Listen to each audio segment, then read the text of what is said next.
Is there a practical checklist we can signpost our listeners to, Alex, in terms of kind of all of the different business models that exist out there? So kind of here's the menu now, you know, can we test one of these to our very traditional business? Have you got something like that? Yeah, because we saw with Eve and with Strategyzer, my company, we saw people struggling with business model thinking.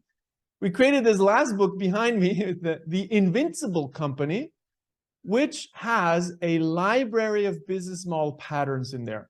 So tons of business models that can inspire you, where you can ask, could I apply that? Some come from large companies, some come from small companies. The most interesting aspect I just throw in here is that you can copy business models from completely different industries into your industry. Business models is the biggest opportunity that has ever existed for small and medium-sized companies because it's accessible. Technology innovation, not always accessible because it requires sometimes crazy capabilities or expensive resources. Business model innovation is accessible to everybody. It's just a mindset. What's the best business model for me in a specific context I'm in? And with the Business Model Patterns Library, we offer this to anybody who wants to think more powerful business models. You can even assess your business model today and give it a score. So we score the design of a business model. How good is it? How competitive is it? And then, you know, if you have a low score, that's great, because that means you have tons of opportunities to improve it. Brilliant. And as you're speaking, I'm thinking of my most recent purchase, which was a toothbrush from a company called Suri. I hope I've said that correctly. And in terms of the business model, as part of subscribing or buying the toothbrush, I could subscribe to replaceable heads, one to come. It's an electric toothbrush, but one replaceable head to come every 3 months.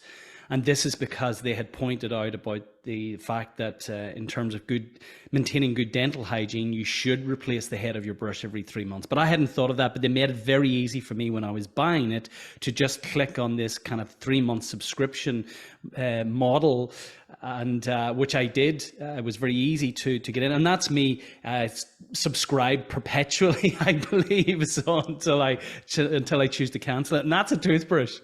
So, and that's taking away a pain from you and actually improving their business model, because now they acquire you once and the revenue is recurring.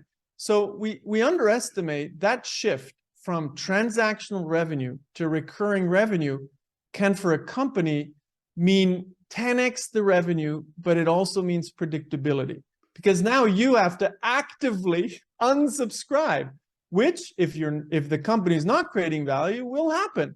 But if they do create value, you know, they will continue to reap that recurring revenue. That's what Dollar Shave Club did in the shaving space. And what's interesting there is we don't realize, we just say, oh yeah, they just did direct to consumer. Well, it's a bit more than that, because they had to replace the visibility.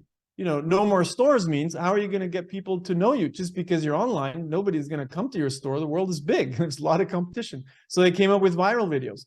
But the other thing is, because they were directly selling to consumers, they could now understand what was working and what was not working. So they could increase the service level and customer satisfaction in a way that Gillette never could, because Gillette has an intermediary, which is retail. So they don't know the customer anymore. So they reintroduced the direct link, or the example that you gave. They now understand when tons of customers unsubscribe, they immediately know there's a challenge, and they can directly start to talk to customers who are unsubscribing to understand. So there are tons of things that today we can do as a small business that was not possible before, because we had to go through big retail, etc. And that's still an option, right? That could be your business model. I'm not saying that's wrong. I believe, you know, there is no right business model. There's no magic thing. You just need to figure out what is the right business model for you in your journey of business. It could be direct to consumer, could be retail. Sometimes people hear, oh, I need to do direct to consumer. No, there is no dogma. You need to find the right business model for you in your context and your business journey. Yeah, I love that. There is no dogma. Just coming back to something you've touched upon, and you've mentioned and amplified throughout, is the importance of seeing the value from the customer's perspective. And that really requires you to spend time with your customer. For those who, and I've seen this firsthand in a scaling business, when you're a small SME, you're interfacing with customers all of the time. As you scale, you tend to spend more time in the boardroom and less time with the customer. So what is the how do we solve this challenge of actually really understanding what we do from a customer perspective and making sure that that's fresh all of the time? Because the other challenge here, of course, is once we've created systems and processes and structures and an infrastructure and logistics to support our old business model, it is very challenging to change. So Yeah. can you speak to that, Alex? So you know what? I'm going to try something here and visualize. So oh, brilliant. I love this. there we go. For those So- listening, I encourage you to jump onto YouTube. Alex is stepping us through a wonderful presentation here. I'll walk you through it, by talking also, so the listeners, don't need the visuals. So when you start with an idea, you're basically searching for the right value proposition that customers care about in a business model that can scale. So you're searching. You're going to do a lot of, conversations with customers. You're going to get a lot of things wrong. But ultimately, at one point, you're going to figure out, hopefully, that, what you should do, or you kill the idea. Once you've found that, right, you're saying, then you go into scaling. So now we are implementing a business model. We're building this stuff, we're scaling it, we're going to focus on managing the supply chain. So these two worlds of search, scale, and manage are very different. Searching is messy. You'll make a lot of mistakes. Failure is part of the game. You need to be extremely agile and pivot a lot. Be willing to kill ideas that don't work. But once you've figured it out, then you try to iron out every single mistake. Failure is not an option anymore, because now you're building a supply chain. Your website has to be up 99% of the time. So you manage. So these are two different worlds. And what happens inevitably to every company, because every large company was once a startup, right? But what happens is 99% of our effort goes into exploiting the existing. We perfect the processes. Everything that looks different, this customer has a different behavior. Well, that's not our key customer segment we're targeting. So you optimize until you got it perfectly right. You cut out the fat, right? So it becomes lean in a way that, you're operating, bam, bam, bam, bam. Everything is predictable. That's exploit. But it also means that you kill the habit of exploration. So once you scale a company, you manage a business, you need to be aware that at one point you're going to have to reinvigorate, you have to recreate that exploration capability. So you need to be able, best companies today are world-class at managing the existing, exploit, and world-class at exploring the future. Now, small companies will say, but I don't have the bandwidth to do both. Well, okay, if you want to disappear, then don't explore. But inevitably, business models and value propositions expire like a yogurt in the fridge. So you just don't have a choice.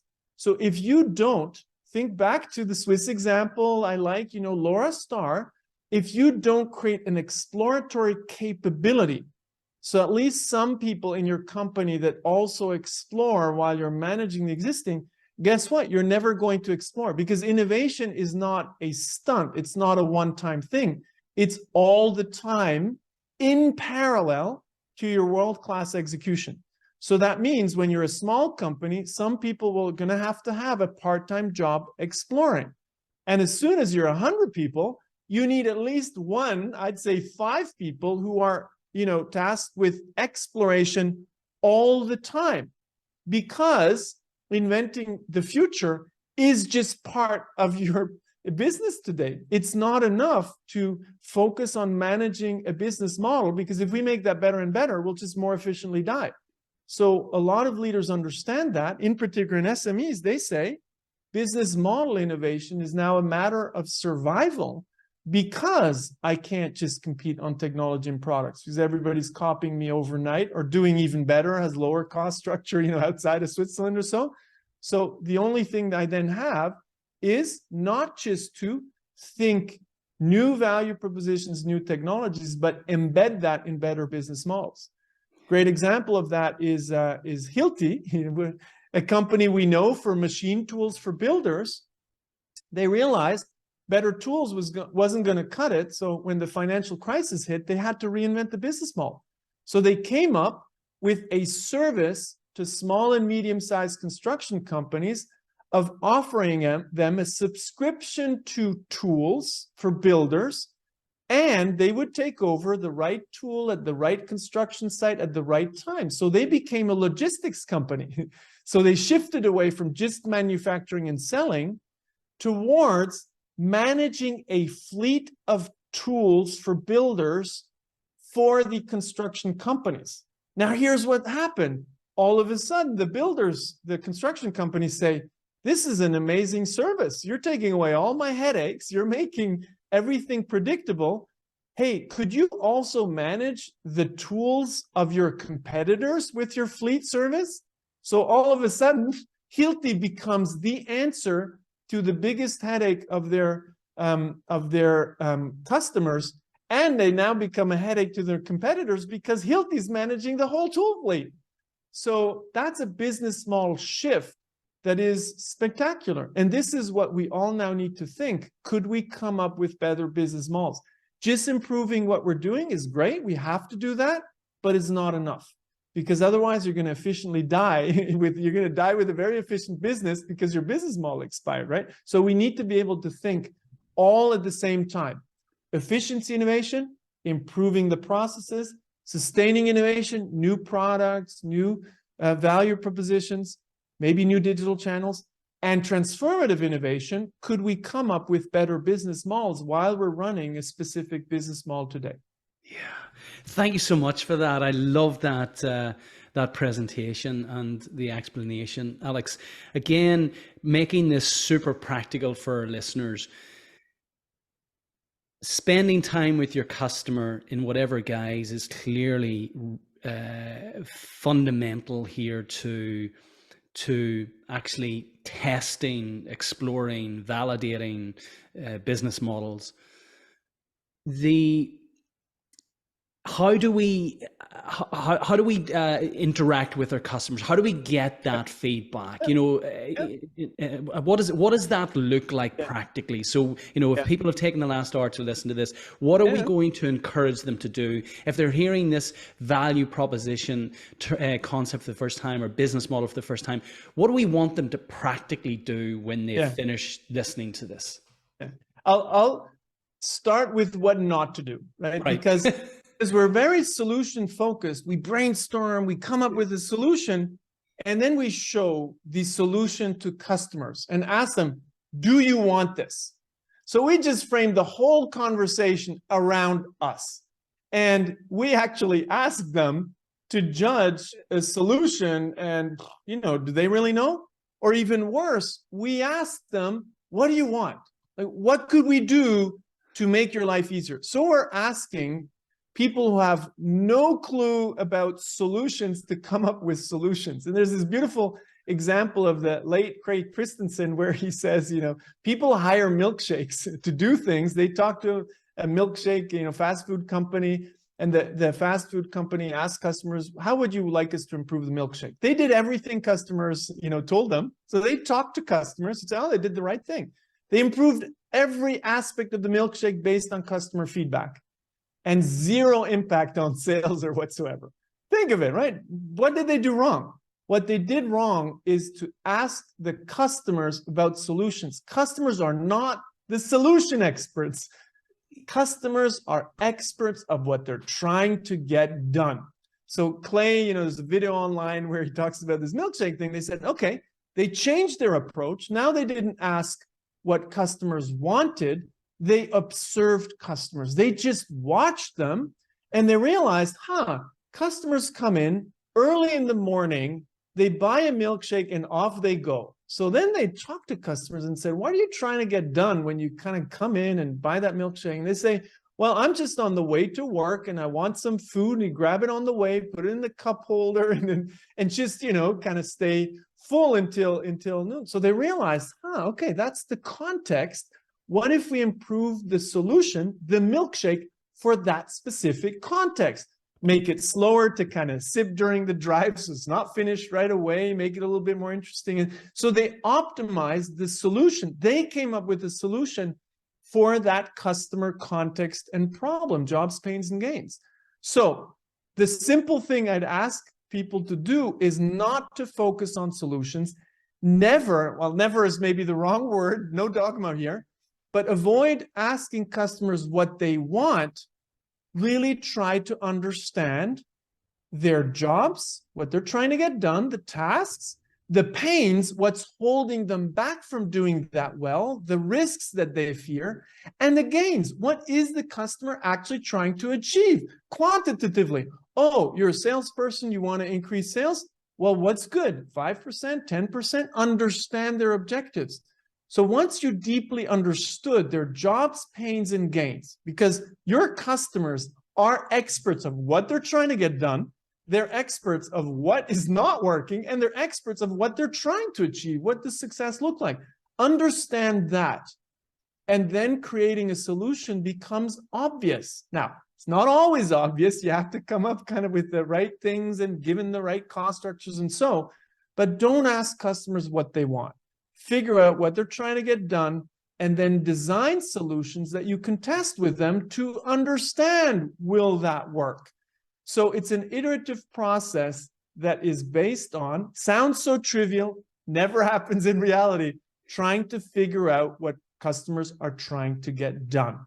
If you understand that, which sounds so easy, but there are techniques to do that, then actually coming up with the right value propositions and then embedding them in the right business model is, the artistic part that's your job. Solutions is your job. Don't ask the customers for solutions. Now, I'll kind of just finish with, there's a gray line. There are situations where you can co-create customers, where you rapidly iterate and create solutions with them, but in the context of having understood their jobs, pains, and gains. But don't ask. Remember the milkshake example? They improved the milkshake based on everything the customers said, and that had zero impact on sales. Keep that lesson in mind. Customers are not the experts of the solution. That's you. Yeah, I'm smiling here because you have just beautifully articulated for me the nuance in the late Henry Ford statement that never ask if I asked the customer what he wanted, he would say a faster horse. I've given him what he needs, which is actually to get from A to B faster and safer. So you've described beautifully, essentially, don't ask them what they want in the context of something you've already developed, but actually be forensic in discerning what it is they actually need. And that process of being forensic is one where you literally observe, you ask lots of questions, you spend time before you whip out the latest gizmo that you've developed to say da-da. So that requires a real shift in mindset, I suspect, Alex, in terms of actually creating context for yourself between I'm coming here as an explorer, not coming here as an exploiter. Yes. And the thing I'd add, I just back from a week in London where I worked with a bunch of product managers, is when you are early in the process and you're trying to figure out something substantially new, don't try to make it too scientific and statistically, significant. And at the beginning, you go super fast and you just try to figure out, is there something there? So the other thing is people say everything needs to start with the customer. That's not true. You might have a great technology, a patent. You're going to try to find a problem that you can solve. That's okay. You go to the first customer segment. You try to figure out, do they have jobs, pains, and gains that I could solve with my technology? And maybe after talking to 10 customers, you realize, oh, nothing there. They don't have a budget for that. You pivot. So you don't have to be too scientific too early. Then in the next phase, okay, now I figured out a segment that actually has those challenges. I'm going to try to figure out a solution. Now you get a bit more precise. You're going to go a little bit deeper. So when we're in real exploration, we go really fast. We don't need to be too detail oriented. Detail comes over time. So the way I like to put it is, you know, at the beginning, you have a light that's very weak. It just shines on, but it's a little bit of light. Okay, now we're going to shine a little bit more light and more light over time, right? So because sometimes people ask, oh, when do I know? It's like as if there was an on-off switch. No, you know a little bit more with every experiment you do, with every new conversation. And when you start to scale, you should know a lot. But at the very beginning, when you're exploring a completely new idea in a completely new kind of field that you don't know the customer, so you don't have to be too forensic, because otherwise you're going to get caught up with doing a lot of experimentation when there's nothing there. So you need the agility to make decisions fast. Okay, nothing there. I'm going to pivot to this segment. Oh, something there. I'm going to go deeper. Oh, they don't have a budget to pay. I'm going to pivot to the next segment. So you need to be extremely fast in this process, which entrepreneurs are good at and corporations are not so good at, because they're very meticulous right away. If you're in slight product improvement, you can be meticulous. If you're going into full uncertainty, I've never worked with that customer segment, I don't know the supply chain. Don't be too meticulous, go fast and create more evidence the more you know. So you decrease the risk and you increase the investments. You go fast, small investments, the more you know, the more you can invest. It's what we call metered funding in the startup world.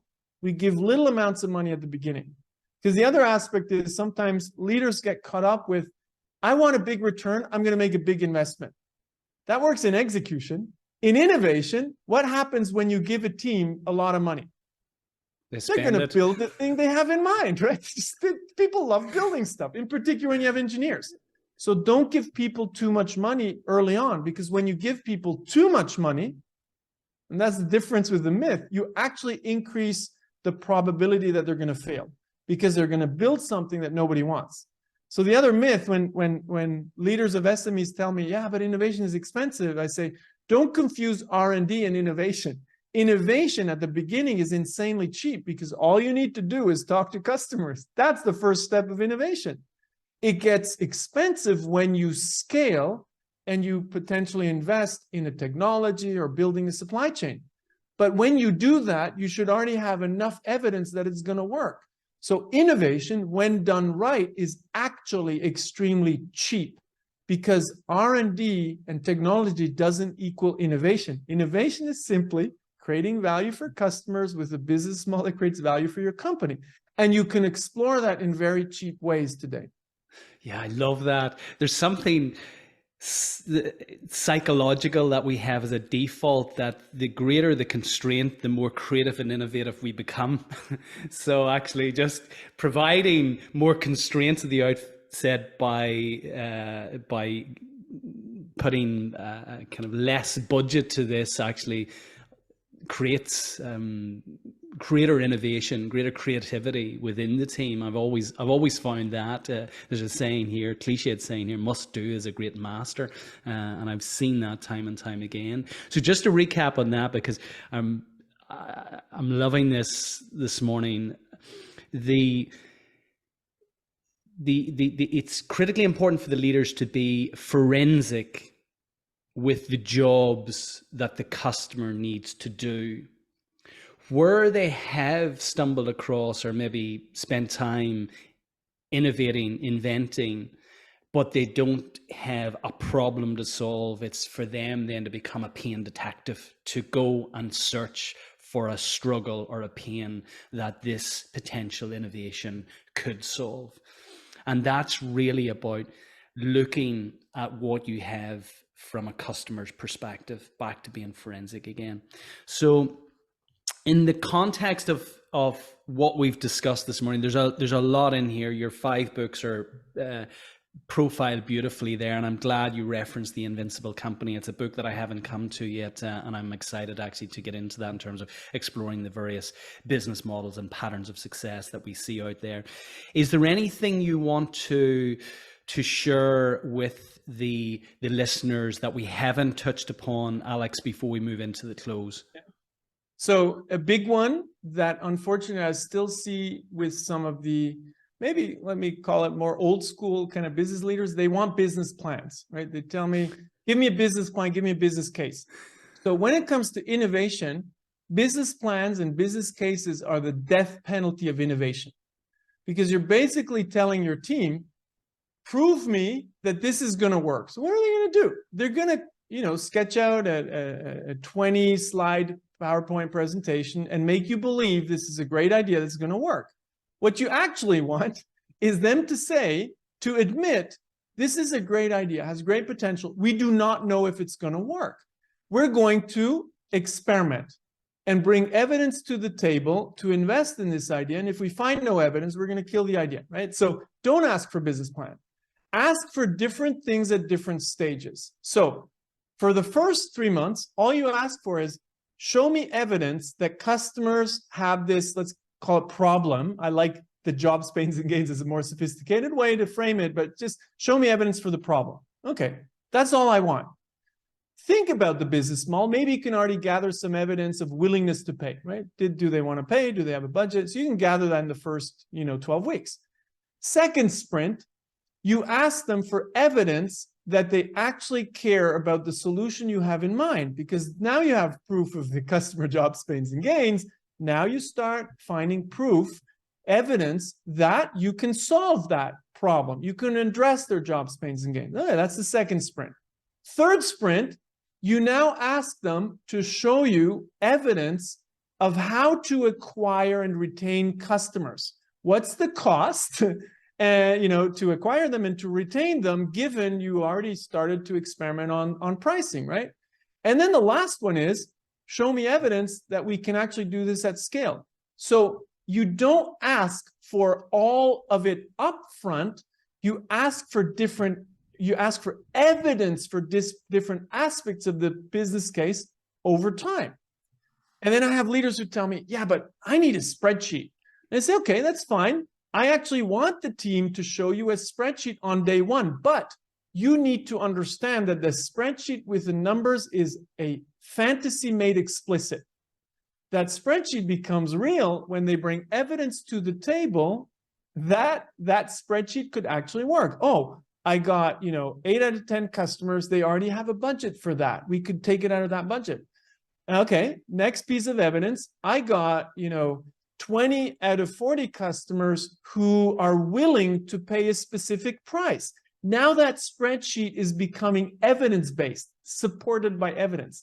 So for leaders, they should stop asking for business plans and start asking for evidence. So that allows you then to make evidence-based decisions, not business opinion-based decisions. Because you know what? When the leader likes it, nobody's going to tell the leader your baby is ugly. So you actually want to work on evidence, not on the leader's opinion. That is a big shift, right? Because in exploit, experience matters. The leaders have built this business, they run the business, so they actually know what's right and what's wrong. In innovation, often your experience with the past, inhibits thinking about how the future should look like. That should be evidence-based. So we need to move away from business plan and business case decisions towards evidence-based decisions where we judge the evidence that supports the business case. That's a fundamental shift. So stop the business plans, because it's the death penalty of innovation. Hear, hear.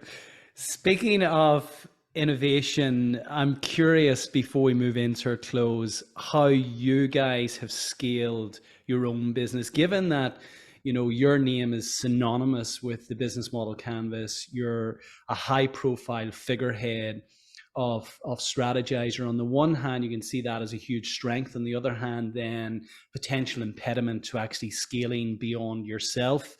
How have you managed to scale Strategyzer? What have been some of the fundamental inflection points there? Yeah, I think the first one was actually creating the brand Strategyzer. So we were known for the business model canvas and for business model innovation. So at one point we said, it was just before we launched the second book, Value Proposition Design, we need to be known for business, not just for the business model canvas. So we created the Strategyzer brand and created the logo. We simplified it just recently. And then we put that logo on every book, the old books and the new books, and that started to create this Strategyzer brand. So today in companies, nobody asks, I want Alex Osterwalder. Most people don't even know who I am, and that's fine. That's exactly what we wanted. So we created a brand that they ask for. They love the tools. They love the methodology. The other thing is we gave away tools forever. So, you can use all of this stuff out there, business model canvas, value proposition canvas, they're all branded. Now, some people don't respect, intellectual property. They just cut out the Strategyzer part and put their own on it. Got to live with that. But because millions of people, literally millions, use our tools, the brand has spread around the world. So that's number one. Number two is then I didn't want to build a training or consulting business. So I always had this idea of a software platform. So we played with that. We had an iPad app to test our ideas. But what we did then realize is it was early. It was too early. So we built a productized service business. We help big companies today to build growth engines based on a productized service that runs on our platform. We're only now in the process of monetizing platform. So while we knew we wanted to end up with platform, that's the phase we're in now, we also learned that we needed to go through a business model that would get us there, which was selling productized enterprise services to large companies. So while I didn't want to build a consulting company, I figured out a way to do that on the path towards becoming a platform company. And the inspiration there was Netflix.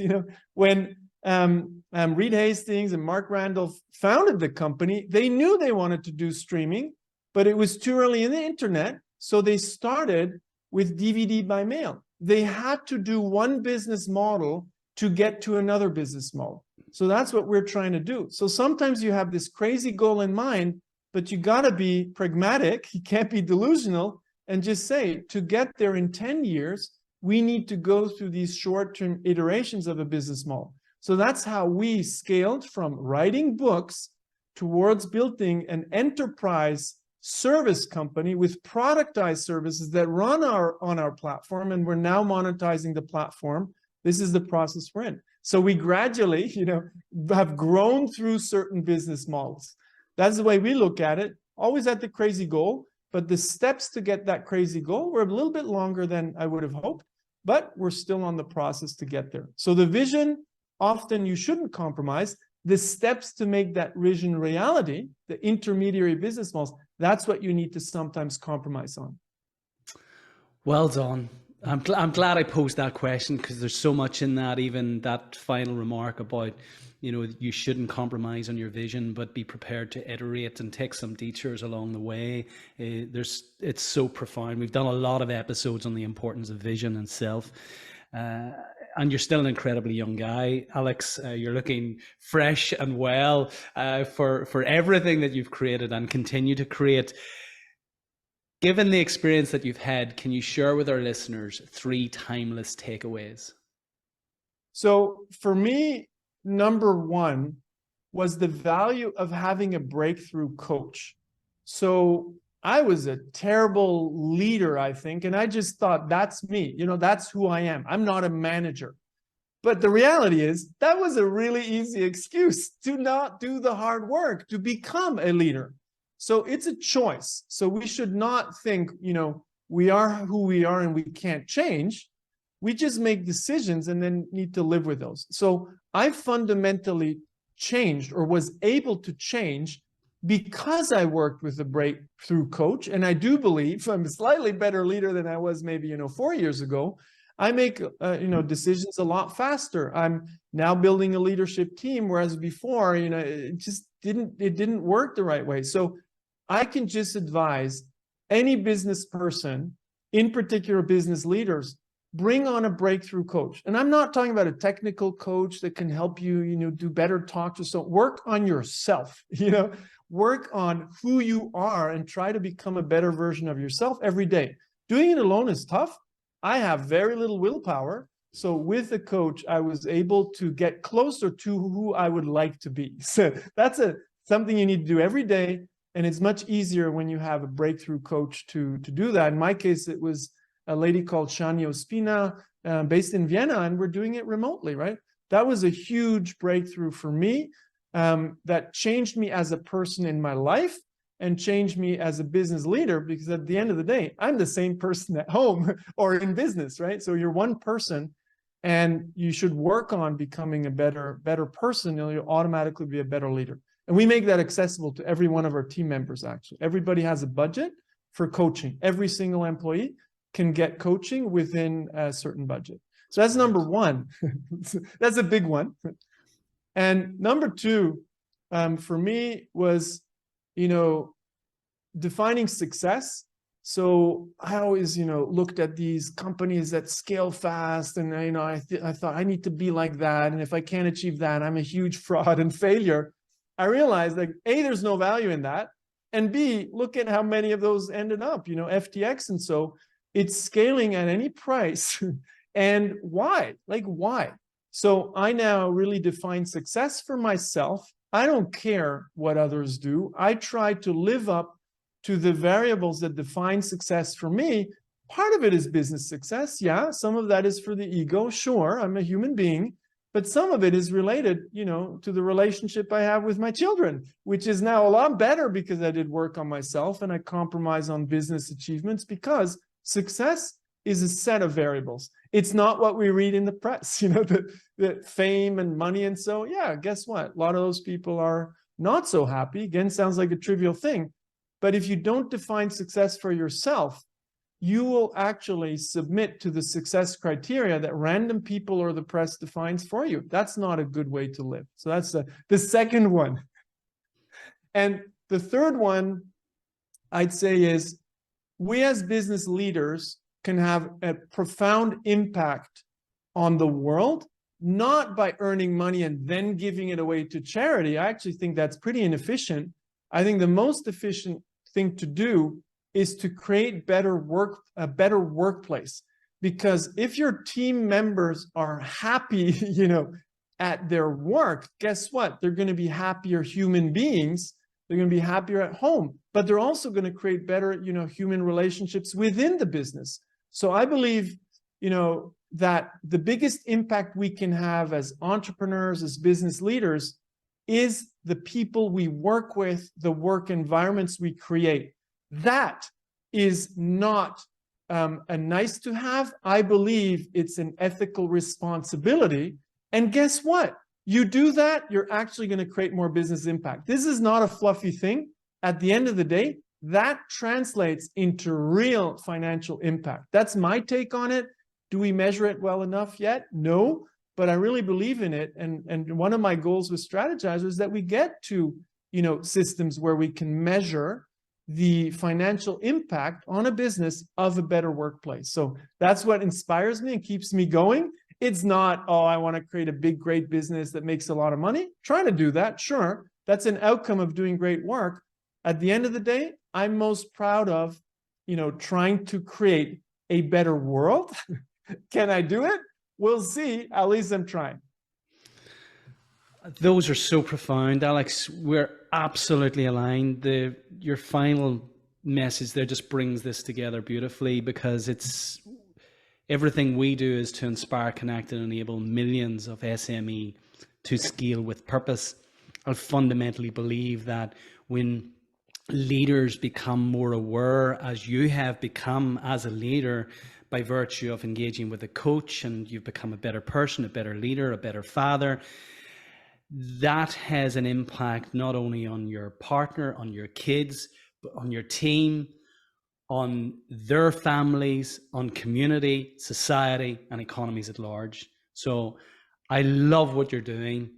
I wish you every success with everything that you're doing. I hope many more millions engage with your work.